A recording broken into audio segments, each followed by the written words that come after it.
네, 안녕하세요. 푸돈싸입니다. 프리미어리그 26라운드 풀럼과 토트넘의 경기. 손흥민 선수가 오늘도 득점보다는 도움을 주는 역할을 하면서 해당 경기의 결승골인 상대 자책골을 유도했습니다. 경기 분석 바로 가시죠. 레고. 먼저 라인업을 살펴보면 공격 쪽에는 약간 꿈의 조합이 나왔습니다. 케인, 베일, 손흥민, KBS 라인의 알리까지. 그리고 센터백은 지난 경기와 마찬가지로 산체스와 토비 조합이 두 경기 연속 나왔습니다. 전반 17분 케인한테 완벽한 찬스를 만들어준 손흥민 선수의 손덕배 모드. 알리가 끊어낸 공을 은돔벨레가 바로 케인한테 연결하고 케인도 바로 손흥민 선수에게 연결합니다. 손흥민 선수는 침투하는 케인을 확인하고 타이밍을 놓치지 않고 아웃프런트로 크로스 시도. 여기서 이렇게 아웃프런트로 크로스를 올리는 게 절대 뭐 때문은 아닙니다. 이렇게 침투하는 동료의 타이밍을 맞추는 패스들은 정말 정확한 타이밍에 킥이 이루어져야 합니다. 그렇지 않으면 오프사이드가 되거나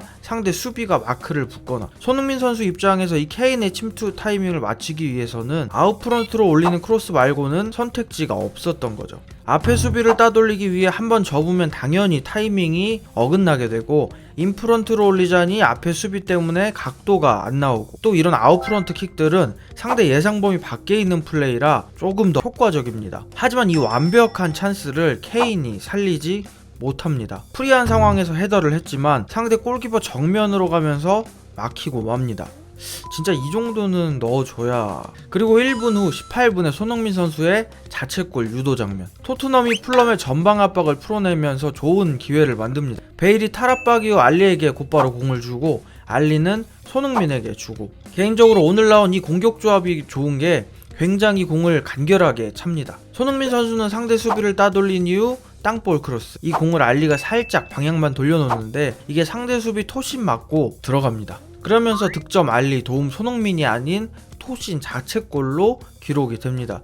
근데 이게 토신 맞고 궤적이 막 크게 바뀐 것도 아닌데 경기 기록원들은 토신 발에 맞지 않았다면 골이 되지 않았을 거라고 판단을 한 것 같습니다. 이게 만약에 손흥민 선수 도움이 됐다면은 18득점 16도움으로 공격 포인트 34개인데 까비. 29분에 데이터가 올라오는데 전반전 흐름은 어느 한쪽이 압도적이지는 않았습니다. 점유율, 패스, 파이널 서드에서의 패스 정확도 토트넘이 조금 앞서는 정도?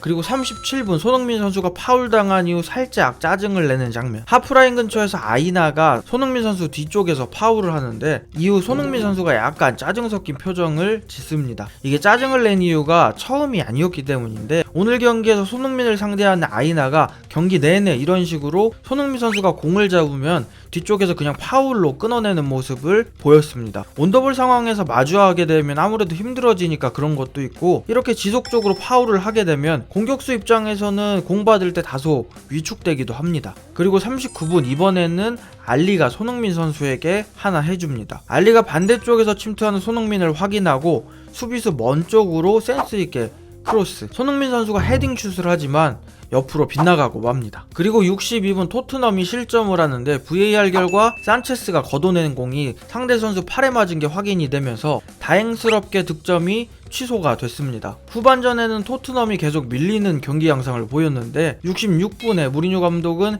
베일과 알리를 빼고 모우라와 시소코를 투입합니다. 그러면서 은돔벨레를 한 칸 올리고 모우라는 베일이 뛰던 자리로. 하지만 그럼에도 불구하고 상황은 전혀 나아지지 않았습니다. 73분에 올라온 최근 5분간 점유율을 보면 88대 12, 거의 토트넘이 공을 못 만지는 수준?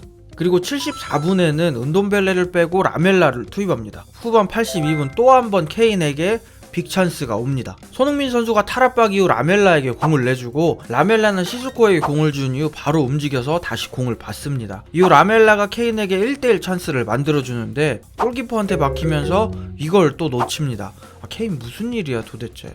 케인 선수 지난 경기에서도 찬스를 놓치고 누웠는데 오늘도 그 모습이 또 나왔습니다. 후반전에 손흥민 선수는 아무래도 팀이 밀리다 보니까 공격 쪽에서보다는 수비 쪽에서 더 많은 모습을 볼 수 있었습니다. 결국 그렇게 상대 수비의 자책골로 0대1로 경기 종료.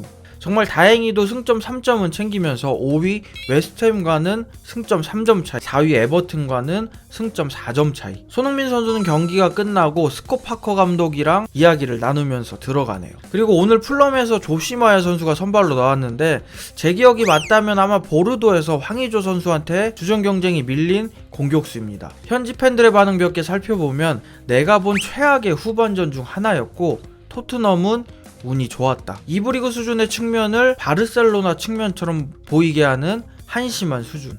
끔찍한 경기. 도어티 좀 팔아줄래? 우리 팀에 맞지 않고 레길론과 오레가 얼마나 좋은 선수인지 알 수 있었다. 끔찍한 후반전이었지만 어쨌든 이겼다. 알리는 골을 넣을 자격이 있었고 알리가 골을 넣어서 기뻤다. 난 토트넘이 이겨서 좋다. 하지만 세상에서 가장 과분한 승점 3점이었다. 도어티는 토트넘을 망치려는 스파이다. 라멜라보다 차라리 유스 선수를 서브에 두는 게 낫다. 차라리 미래에 투자해라. 라멜라는 6년 동안 충분히 기회를 가졌다. 경기 후 풋볼 런던에서는 손흥민 선수에게 평점 7점을 부여하면서 케인에게 빅찬스를 만들어줬고 자책골을 유도했다.